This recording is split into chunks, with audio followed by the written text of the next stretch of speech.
They waved goodbye at O'Hare like they were sending off a suitcase, not a father.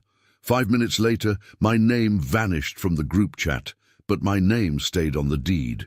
Evan pointed toward security, said he'd grab coffees while I found gate B12, and Marissa squeezed my arm like you do a dog you're about to leave at the kennel. I watched their heads disappear into the tide of rolling bags and baseball caps, and I told myself they'd be right back. They weren't. Before we continue, please subscribe to the channel and tell us where you're listening from. I refreshed the chat until the bubbles went grey and my profile floated to the top like something dead in the river. The boarding pass in my pocket, MDW to Bios, July 2nd, felt like a joke I didn't get. I bought a pretzel I didn't eat, circled the terminal twice, and finally took a lift home. The receipt hit my phone, $148.62, and I underlined the amount in pencil when I got back. Because money keeps its own diary, dusk sat heavy on my block in Jefferson Park, Chicago summer, humming from the maples. A moving truck idled at my curb like a patient wolf. Primary residence, new owners today, Marissa told the foreman, all clipboard and certainty. She wore yoga black and an expression I recognized from open houses, smiling at the walls like they'd already agreed to sell themselves. Evan didn't meet my eyes. Dad, we just need the keys for the contractor. Flooring estimates Friday, fast turn, higher value. Value for whom? I said, standing on the porch where my wife and I once measured our son's height in pencil against the jamb.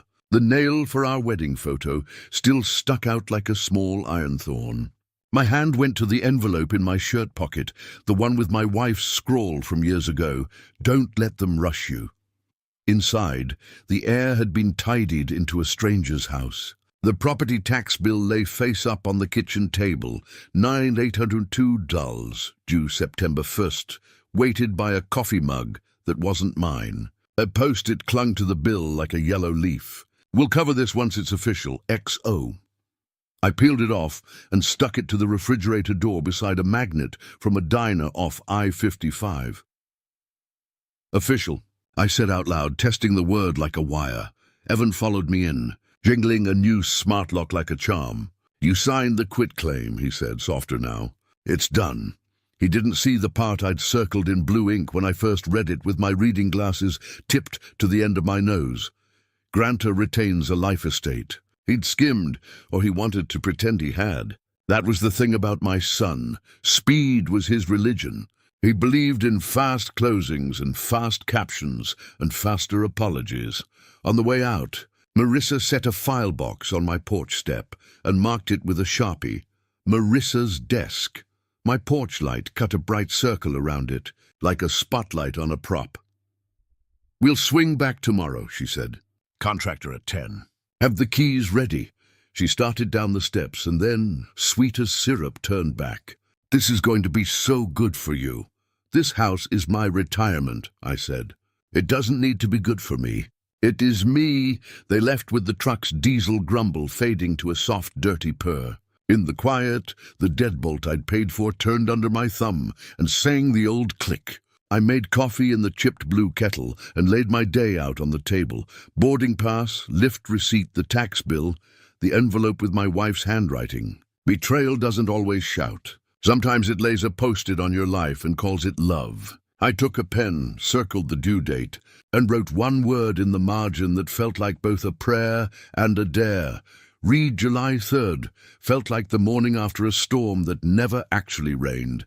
Everything heavy, nothing washed clean. I woke up at 5 to the sound of the compressor on the old Kenmore cycling on and off like it was thinking about quitting. I stood in the kitchen with the tax bill flat under my palm, $9,802 due September 1st, and the post-it stuck to the fridge like a yellow bruise. I brewed coffee in the chipped blue kettle and tried to swallow the metal taste sitting under my tongue. My wife used to say grief is just love with nowhere to land. Betrayal is worse. It lands in your house and makes itself coffee. I walked the rooms the way linemen walk a line after an outage, eyes on everything small enough to have caused the trouble. The dent in the basement banister at waist height.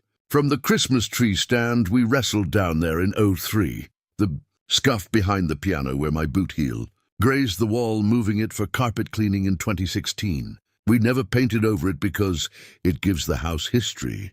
My fingertips found the tiny rip in the screen door my grandson made with a toy truck last spring. History, all right. I could feel my heart do that wrong drumbeat again. Skip, run, skip. I set my wallet on the counter next to a manila folder they'd left as if they were my office managers. Quitclaim deed at the top. I didn't need to read it again, but I did, because reading is a flashlight. There it was in blue ring around the words I'd already circled. Grantor retains a life estate. The circle steadied me like a handrail. I hadn't surrendered possession. I hadn't given away the right to say who stepped over this threshold or when. I had signed something else entirely, and they either hadn't read it or they'd decided I wouldn't. My phone lit up with the kind of cruelty people think is harmless. Evan's Instagram story. A photo of my porch, our porch, with a big white caption, "Finally securing the family home. Does estate planning." 32 little hearts tapped by people who wouldn't know a sump pump if it tapped back. I screenshotted it and emailed it to myself with the subject line evidence, Porch Post 7-3, not because I'm a tech wizard, because I know paper, and an email is just paper that hides in a wire. The panic I'd been keeping in my chest tried to sprint. Banks, sheriff, title, words in all caps. I forced my eyes onto ordinary things. The sticky lemon sugar ring on the counter where my grandson spilled lemonade. The grocery receipt shoved under the salt shaker, 2811 at Jewel Osco. Bread, pears, coffee filters. I slipped that receipt into the drawer and underlined the date. When everything else is noise, you keep the ledger. The magnet on the refrigerator with Carp and Daughters, elder law, was crooked. I straightened it and dialed. The voicemail caught me mid-breath. "Mr. Carp, my name is Turner," I said, hearing how small my voice sounded in that empty kitchen. "My son and daughter-in-law had me sign a deed. I've retained a life estate. They've brought a contractor. They left me at O'Hare yesterday. I need to know what this paper actually does." I looked at the clock over the stove. 10:41 a.m. I said the time out loud so my mouth would remember it later.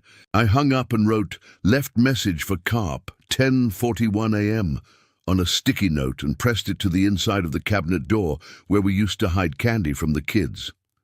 I ate a pear at the sink, juice running down my wrist, staring at the back fence where a robin bullied a grackle off the top rail like a bouncer. The house smelled faintly of Murphy oil soap, that clean fake smell realtors love. I opened windows. The July heat came in like a dog you forgot was big. Somewhere down the block a mower droned.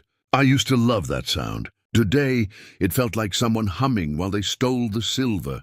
A knock drifted through the screen. Dina from across the street held a pie plate like a peace offering. "Are you okay, Mr. T?" Her eyes did that quick scan women do when they think danger might be hiding in the hallway. She looked past me at the staged emptiness, the missing photo from the foyer nail. "They moved things. They moved the word family," I said, and I hated how dramatic it sounded, but there it was. I stepped back and let her in. She set the pie, cherry, still warm, right on top of the tax bill without meaning to, then noticed and moved it to a placemat. "Sorry," she said, and then softer, "No, I'm not. It looked good there." I told her the airport story the quick way, the only way I could without cracking, the wave at security, the coffees, the ghosting, the long ride home. I showed her the deed and the blue circle around those 4 stubborn words. She breathed out. "Good," she said, and it was the first time that word felt possible. "I notarized your signature on that. For you. In my journal I wrote the note, Grantor retained life estate, because people forget what words mean when their cheeks get hot." "You wrote it in the margin?" I asked, like a man reaching for a railing on a dark staircase. "Margin and notes section," she said, tapping her temple. "And here. I'm not choosing sides, Mr. T. I'm choosing the law." I made more coffee. We each took a mug and sat at the table with the ledger of my life laid out. Boarding pass. Lift receipt, porch photo, deed. She touched the tax bill with one finger. "This date matters," she said. "September 1st, money is proof." Money keeps its own diary, I said, and we both smiled like we'd found a piece of our language again. When she left, I walked the perimeter of the house like a night guard. I tested windows, checked the back door. The smart lock Evan had palmed last night sat unopened on the counter in its cardboard coffin. I wrote on an index card and leaned it against the box. No new locks without counsel. I put the card in my pocket because men who work with their hands know pockets save lives. At 4, the phone buzzed. Unknown number. I let it go to voicemail. Marissa's voice poured out, sweet and busy. We need the keys for contractors. Flooring estimates Friday morning. This will be so easy if you just trust us. I saved the message, then listened to it again with the volume low, like it might bite. I wrote the words, "We need the keys," in my notebook and underlined them twice. Needing and owning are not the same. At 5, the sun burned a stripe across the dining room table where our papers lay. I put the boarding pass on top so the light hit the date. Then I did something small and necessary. I washed the dishes, wiped the counters, took out the trash. When I came back in, the house felt like it was still mine, because I was doing the small things that keep a place alive. On the way to bed, I stopped in the hallway and looked at the empty nail where the wedding photo had hung. I pressed my thumb to the wall under it and said to the quiet, "Don't let them rush you." The wall didn't answer, but it held. I slept like someone listening for a footstep. In the morning, I would wait for Carp's call, and I would make them read. July 6th came like a reprieve, Carp's number glowing on my flip phone at 8:12 a.m. His voice was slow and steady, the kind of cadence you hear from a man who's handled too many panicked children of old parents. "Mr. Turner," he said, "tell me exactly what you signed." I pulled the deed from the manila folder, laid it flat on the table, and read it out loud, my fingers sliding word to word like I was back in 3rd grade.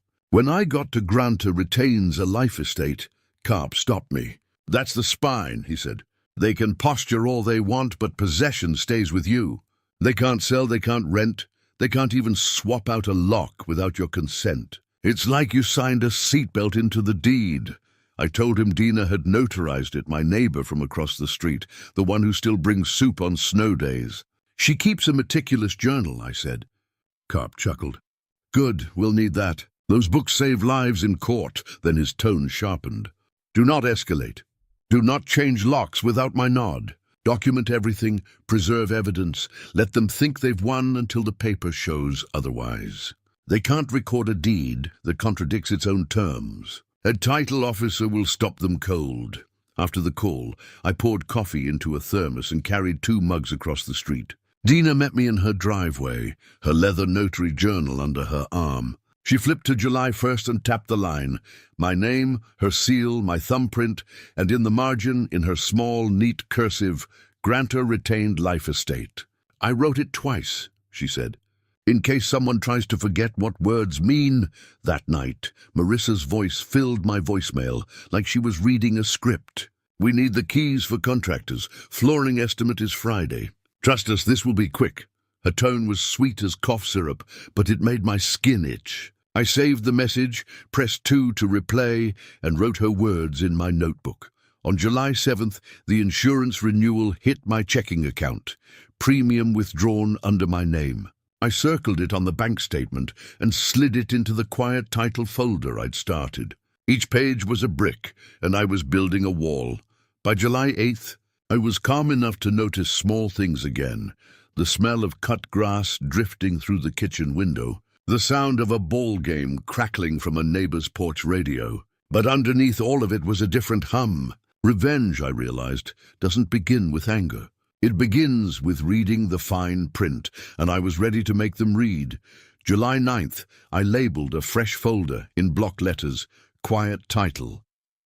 The act felt ceremonial, like laying a cornerstone. I tucked inside the first document, Carp's draft of a notice of possessory rights. It wasn't angry. It wasn't even dramatic. Just calm sentences that said everything.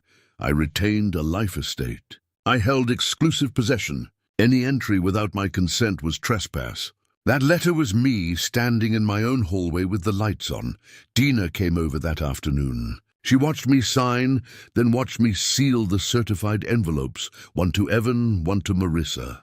She logged it all in her notary journal, her pen scratching like a sewing machine. "Paper beats performance," she said, sliding the book shut. We walked to the mailbox together and let the envelopes drop into the blue metal mouth. I felt the thunk in my chest like a drumbeat. On July 11th, I mowed the lawn, the push mower rattling over roots the same way it had for 20 years. July 12th, I paid the $145 Choe dues online. July 13th, I turned down a roof estimate I didn't ask for. Every small act was a flare saying, "I still live here." Meanwhile, the folder thickened. The appraisal I ordered for August 2nd, confirmation email printed and paid. $289 on my card ending 8421. The title company's intake sheet I requested on July 14th. Their chirpy reply, "We'll loop you in at recording," was the crack in their smile. That "loop you in" meant they were trying to slip the paperwork through without me at the table. I stapled the email to the intake sheet and wrote in the margin, "Evidence." That same day, I pulled out my bank statement and highlighted July 2nd, lift ride, $148.62, airport parking timestamp, 2:47 p.m., boarding pass. All breadcrumbs leading to the moment they left me stranded while a moving truck prowled my street. Betrayal had a date and a dollar sign, and so would revenge.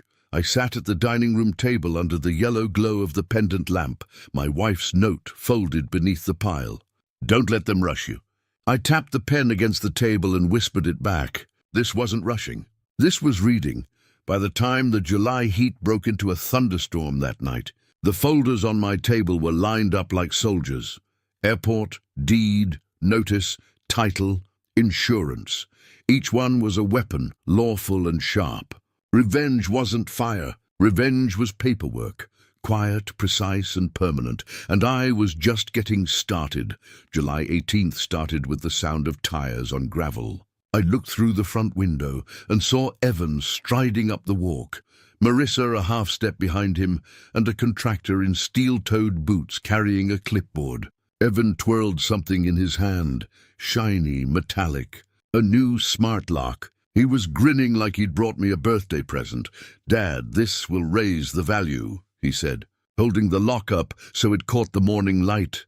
I stayed in the foyer, under the empty nail, where our wedding photo once hung. Value for whom? My voice didn't rise. It didn't need to.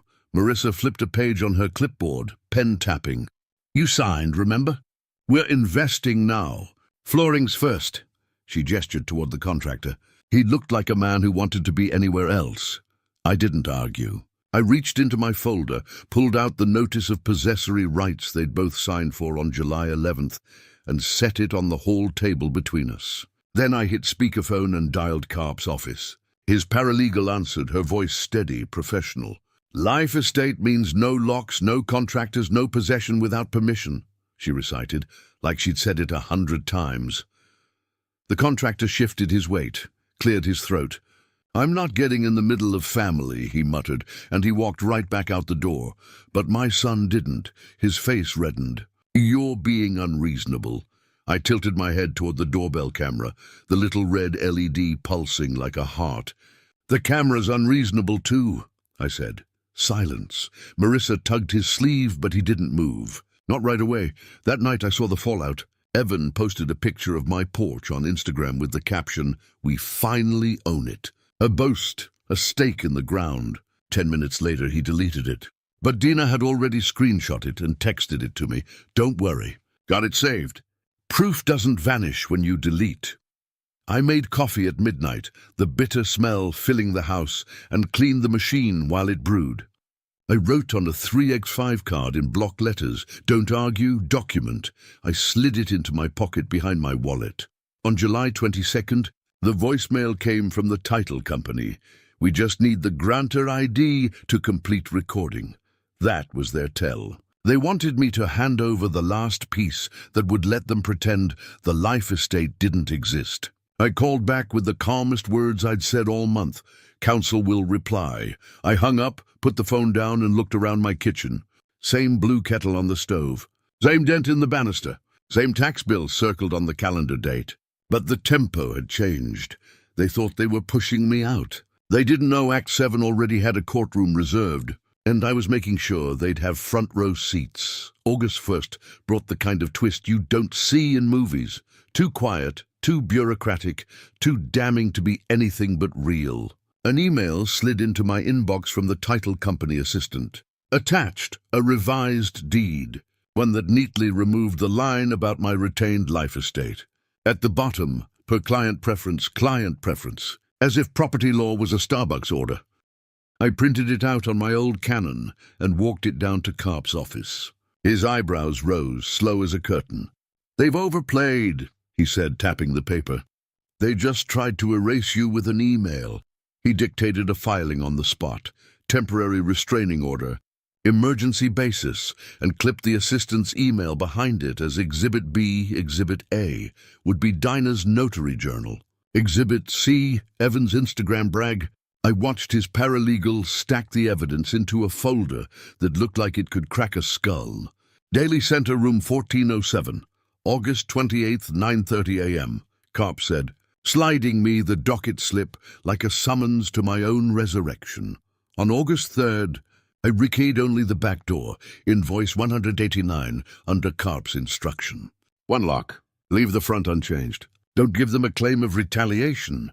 The locksmith slid the fresh cylinder into place, and I pocketed the receipt. Evidence. That night, I taped a copy of the TRO notice to the inside of the storm door, invisible from the street, but waiting for any hand that dared tug the handle. On August 6th, Marissa's voicemail poured honey into poison. "We have buyers interested if we can list fast. Don't drag this out." I saved it, added it to the social folder. By August 10th, my dining room table was a war council. Folders lined in order: airport, deed, notice, title, social insurance. Each stacked with paper, each ready to be unlatched in court. On top, under the lamp's circle of light, I placed my wife's note. "Don't let them rush you." I sat in the hush, flipping each folder open, closing it again. Exhibits weren't just proof, they were props, each with its own line to deliver. And in the Daily Center, the stage lights were waiting. If revenge was a play, I had built the set. And in 3 weeks, the curtain would rise. August 28th, the Daily Center rose out of downtown like a slab of judgment. I got there early, the city still damp from last night's rain. Dina met me on the steps, her notary journal tucked under her arm like scripture. "I wrote everything," she said. "Every line." I nodded, grateful, but I couldn't speak just yet. Inside room 1407, the air smelled of peppermint gum and old paper. I sat behind Karp at the petitioner's table. Evan and Marissa slid in across the aisle, whispering like kids cheating on a quiz. Evan wore a suit that didn't fit. Marissa's realtor badge glinted from her purse strap. My folder stack rested at my feet like loaded cartridges. The judge entered, robes swaying, glasses low. "'Cause number 2025 CH 1429, the clerk called." Karp rose. His voice was steady, not loud. He began with Exhibit A, Dina's journal page. Her neat cursive filled the projection screen. "Grantor retains life estate." The judge's eyes flicked to Evan, who looked suddenly smaller. Exhibit B, the email from the title assistant. Karp read aloud, per client preference. The judge's eyebrow climbed like a pulley hauling up a weight. Exhibit C, Evan's Instagram post. "We finally own it," with the timestamp. Dana's screenshot proof. Then came the timeline. Karp wove it like thread. July 2nd boarding pass, the lift receipt for $148.62. The moving truck idling at my curb the same night. "Abandonment at O'Hare," he said. "A coercive environment created to force a signature, yet the document itself contradicts their claim." Marissa stood, voice sharp as broken glass. "We were just helping." He signed. He wanted this. She waved her clipboard like it could substitute for law. Evan followed, muttering, "It's our house. He signed. He signed." His voice cracked on the repetition. The judge leaned forward. "He signed a deed retaining a life estate, which means possession stays with him. You cannot change locks. You cannot list. You cannot encumber. Any further attempt will be met with sanctions." Understood? The silence after sanctions was thicker than any shouting.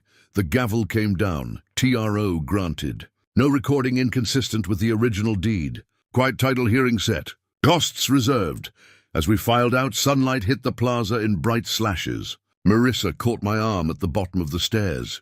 "We can fix this," she whispered. "Family." I looked her in the eye and said gently, "Family also reads." Dina hugged me tight, whispering, "Told you paper wins." Carp pocketed his glasses and murmured, "Now we finish the paperwork." And in the mirrored glass of the loop, I saw a man who still lived in his own house. September 1st, Labor Day weekend. The streets of Jefferson Park were hung with flags and the smell of charcoal, but my business wasn't barbecue. It was survival. I wrote a check for $9,802 to the Cook County Treasurer, slid it into the blue steel drop box outside the branch office, and stood there until the envelope disappeared with a hollow clunk. Bills are declarations. That one declared, "This house is still mine." Back home, I spread Carp's latest draft across the table. Quiet title order. A paragraph that read like scripture. Title vested in grantor for life, remainder deferred. No party may list, encumber, or represent otherwise. On September 9th, the judge signed it. The black ink seal was ordinary to anyone else, but to me it was oxygen. That night, I finally changed the smart lock code. My fingers trembled, not from fear, but release. I emailed the order to my insurer, to the HOA, and to the title company. The replies came in fast, bland, beautiful, updated, file noted, understood. One word I liked best, updated. My name updated, not erased. A week later, the ripple reached Marissa. Her broker opened a compliance inquiry, quiet, surgical. Realtors don't like deeds scrubbed per client preference. She didn't lose her license, not yet. But a letter like that stains. Evan, meanwhile, sent a text. "We can start over." I typed a dozen replies, deleted them all. Finally wrote, "Start with the truth. Justice wasn't cinematic. No parade, no spotlight. It was coffee at my own table, the hum of my refrigerator, the scuff behind the piano nobody else noticed. It was pulling a CD from the bank, cashing it in, and mailing Carp his final balance, 1,130s. I even enclosed a handwritten thank you note, the way my father taught me. The appraisal pegged the house at $384,000, but the value wasn't numbers anymore. It was the simple fact that I could walk barefoot down my hallway at night, touch the wall where our wedding photo once hung, and know I hadn't been deleted. Revenge, when done right, doesn't explode. It settles, it roots, it endures. September 12th. The air had turned sharp, the kind of Chicago September morning that reminds you summer's just a guest. I sat on the back steps with a mug of coffee cooling between my palms, watching maple leaves go from green to yellow, like someone flipped a switch. The court order sat in a fresh red folder beside me, labeled in thick pen, "Boundaries." I thought about the old days on the line, me in a hard hat, leather gloves, climbing into storms. We had a saying, slow is smooth, smooth is fast. You don't rush current. If you do, it cooks you. My wife used to say the same thing about family decisions. Don't let urgency drive the car, she'd whisper. Evan never learned that. He ran hot, like every problem could be outpaced. This time, he tried to outrun me with paperwork. The airport trick was cruel. The deed trick was greed. But the worst part? They expected me not to read. That was the wound. They thought my eyes had dimmed, that I'd shuffle paper like a man too tired to notice. I drafted a letter I didn't send. Evan, if you'd asked to share equity, to learn how taxes work, I'd have said yes. But you tried to climb a ladder I paid for while I stood on the ground. That isn't building, that's stealing. I folded the letter and slid it into the boundaries folder, unsent but not forgotten.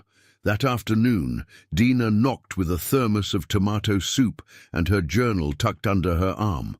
She opened it to the date of the hearing, August 28th, and tapped the line she'd written. Judgment entered. Possession retained. So when it gets muddy, you remember, she said. I smiled, the steam of the soup rising between us. Paper heavier than stone. Justice quieter than thunder. I carried the folder back inside, set it on the shelf above my desk, and let its weight settle. This wasn't just about a house. It was about reading every line and teaching myself, that when you expect me to be blind, I will show up with my eyes wide open. The first week of fall came with small envelopes and small victories. On September 20th, the HOA emailed their seasonal notice, fall cleanup required. $145 due. I paid it online without a blink, smiling at the absurdity. That fee, once a burden, now felt like a declaration. I am still the one paying, therefore I am still the one living here. 2 days later, the title company's manager phoned me herself. "Mr. Turner, I want to apologize for my assistant's lapse." Her voice carried the weight of someone trying to scrub a stain with polite words. "I told her I liked the fern in her lobby because truth doesn't need venom, just memory. We spoke of grandchildren we didn't have, mortgages we did, and she promised the file had been corrected permanently. News traveled faster than leaves turning. Dinah told me on her porch swing that Marissa's broker had closed the compliance inquiry with a caution letter. Not a revocation, not yet, but a paper mirror she'd have to look at every time she touched a client's file. Evan, meanwhile, had started therapy. Word drifts in a neighborhood the way smoke does, quietly, inevitably. On September 25th, I opened my mailbox and found a cashier's check for $1,000. The memo line read, "For taxes." My son's handwriting. My hand didn't shake as I endorsed it back and slipped in a photocopy of the life estate clause. On the memo line of my return, I wrote, "For reading." I mailed it at the corner box, first class. Not a win, not a loss. A lesson sent with a stamp. That evening, I cleaned the gutters. On the roof, between damp leaves, I found a chipped blue marble wedged behind a downspout, the one my grandson had lost in 2002. I turned it over in my palm, light catching its scar. Proof that not everything gets erased. Some things stay hidden, waiting to be found again. I put the marble in my pocket and went inside. The house smelled like dust and soup. My house, my air, my ledger of quiet victories. Justice hadn't just been served in court. It was still being served. Every ordinary day, I got to live here on my own terms. September 15th, the mail slot clattered and a glossy postcard slid onto the rug. Big bold print, "Open house, charming bungalow, great bones." My address, an algorithmic joke, or maybe the universe's sense of humor. I pinned it to the refrigerator with a magnet from a truck stop diner off I-55. Irony belongs in plain sight. Later that week in the Jewel-Osco line, I stood behind a young couple arguing softly about a fixer-upper. "We'll paint, we'll sand the floors, it'll be ours," the woman said, her eyes shining with math. I didn't interrupt. I just wished them a good inspector, honest neighbors, and a roof that wouldn't betray them. Back home, the house held its quiet. I sat at the old piano bench, the one with the crack in the leg, and let my fingers find 6 broken notes of my wife's favorite hymn. The sound floated into the living room, lingered against the walls we painted together in '98, and I swear the air caught it like hands. A week later, Evan came by with 2 coffees from the corner shop. He didn't ask for keys. He didn't bring a contractor. He sat across from me and said, almost shy, "I need Dina's number. Marissa and I have to sign a car title, together." He smiled without teeth, but it was something. We weren't healed. We weren't close. But for the first time in months, he was asking to read before signing. That mattered. When he left, I pulled out the court order and wrote a single line in ink across the back. "You didn't lose me. You gambled me. And I chose to be the house."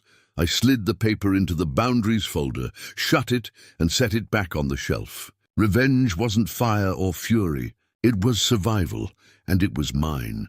September 15. The mail slot clattered and a glossy postcard slid onto the rug. Big bold print, "Open house, charming bungalow, great bones." My address, an algorithmic joke, or maybe the universe's sense of humor. I pinned it to the refrigerator with a magnet from a truck stop diner off I-55. Irony belongs in plain sight. Later that week in the Jewel-Osco line, I stood behind a young couple arguing softly about a fixer-upper. "We'll paint, we'll sand the floors, it'll be ours," the woman said, her eyes shining with math. I didn't interrupt. I just wished them a good inspector, honest neighbors, and a roof that wouldn't betray them. Back home, the house held its quiet. I sat at the old piano bench, the one with the crack in the leg, and let my fingers find 6 broken notes of my wife's favorite hymn. The sound floated into the living room, lingered against the walls we painted together in '98, and I swear the air caught it like hands. A week later, Evan came by with 2 coffees from the corner shop. He didn't ask for keys. He didn't bring a contractor. He sat across from me and said, almost shy, "I need Dina's number. Marissa and I have to sign a car title, together." He smiled without teeth, but it was something. We weren't healed. We weren't close. But for the first time in months, he was asking to read before signing. That mattered. When he left, I pulled out the court order and wrote a single line in ink across the back. "You didn't lose me. You gambled me. And I chose to be the house." I slid the paper into the boundaries folder, shut it, and set it back on the shelf. Revenge wasn't fire or fury. It was survival, and it was mine.